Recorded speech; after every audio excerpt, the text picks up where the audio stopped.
Oh, idea how loud I sound. I don't have headphones because those broke, but that still won't stop me from getting some work done, I suppose. I've kind of just been stringing these YouTube videos together without really uploading them together.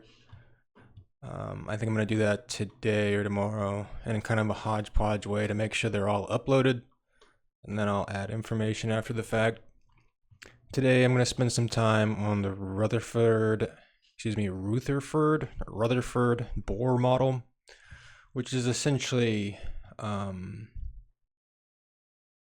it's the model of the atom.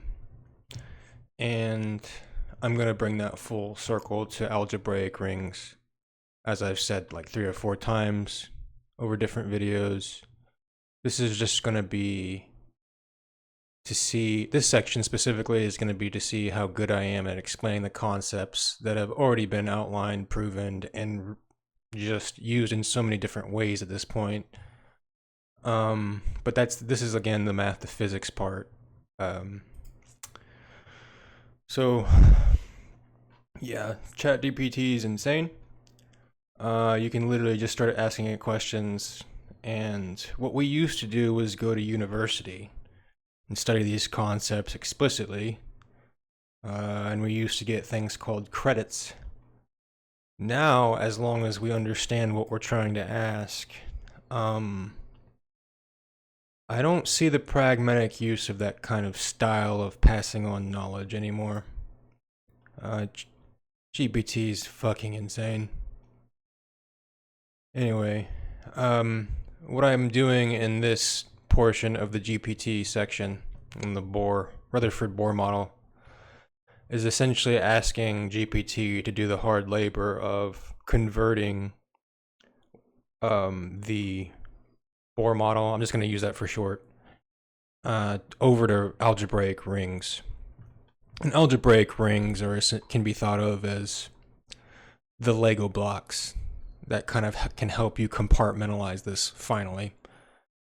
I know that all might seem like weird jumps and stretches. I know we haven't really used numbers or examples up to this point, frankly.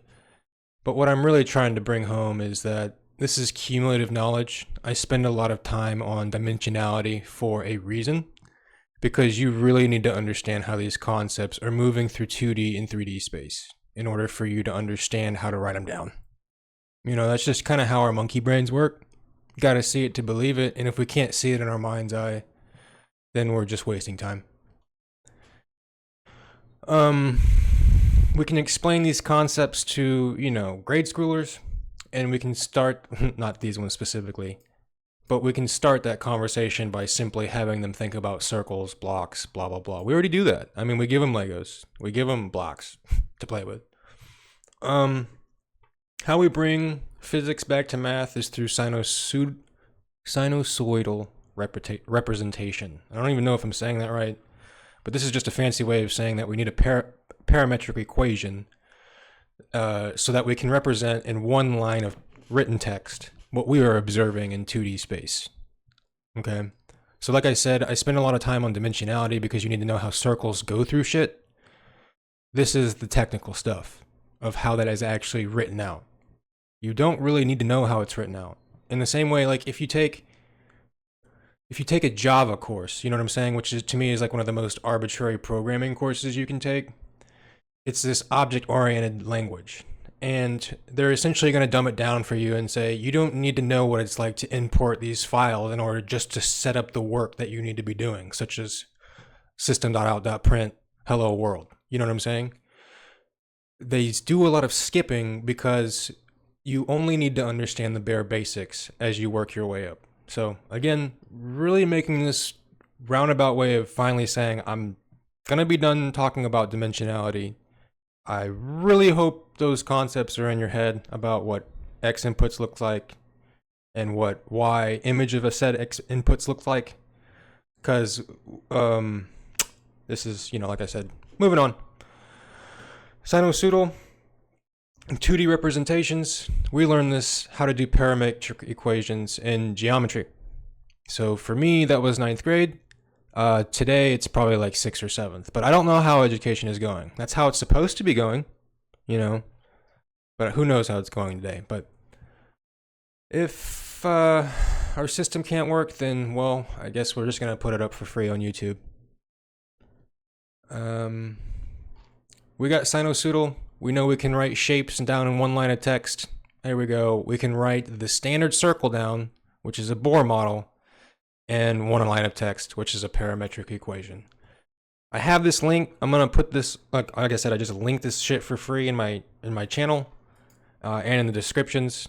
I'm not really trying to make money. The biggest compliment you guys can pay me is just learning math and physics. It is not okay to be funny and say, haha, I'm bad at math. Because to start saying that nowadays would just be saying things like, I don't understand how I move through time and space. Haha. Yes, you are a clown for saying things like that these days. So if you want to continue to be a clown, be a clown.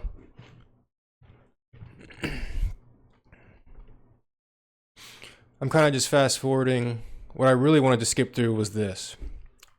This is an actual visual representation of what I am talking about, and kind of going full circle on like why you don't need to know what these equations exactly mean explicitly to a T. Again, we need to get there, don't get me wrong, but it is so much more helpful if we kind of understand and help the observer initially, like with building blocks and Legos, how this shit is actually appearing to them in space and time.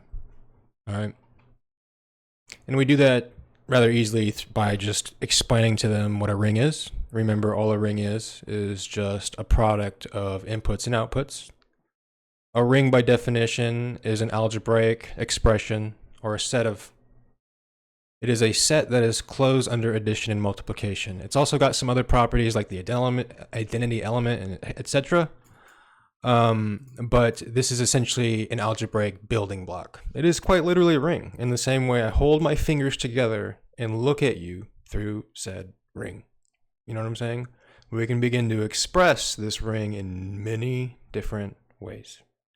This ring is amendable, it is sizable, it is shapeable, because it is directly correlative to how we can see through it. I need to rephrase that, but it is amendable in the sense that whatever we feed it, that's exactly how we can see through it. You know what I'm saying? It's just how it works.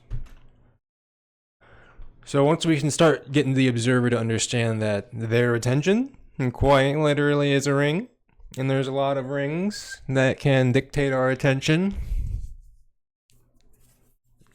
We getting it yet? There's a lot of additional rings that form the attention and conscious experience that we're having right now.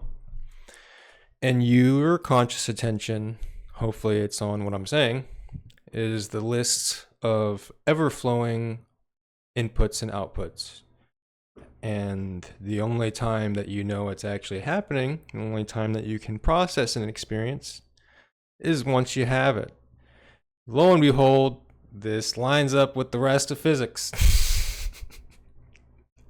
You know, one of the biggest projects that this channel is trying to accomplish is simply by pointing out to the observer that us apes, ape-like creatures, have spent an exorbitant amount of time looking at ourselves in special ways. So, this is an attempt to get the observer to look at themselves and others correctly. This is what the real project is. Because what people need to start understanding is that the human consciousness is effectively already solved, and that we're essentially being controlled. You know, our energies are being controlled and farmed. How is that not obvious at this point? But we'll get to all that. I know I'm well over 10, yeah? Oh, we're not. We got 40 seconds. How did I fit that all in? This ring, the one ring to rule them all. Read Robert Moore. I'm uploading all this junk onto YouTube. The book is free.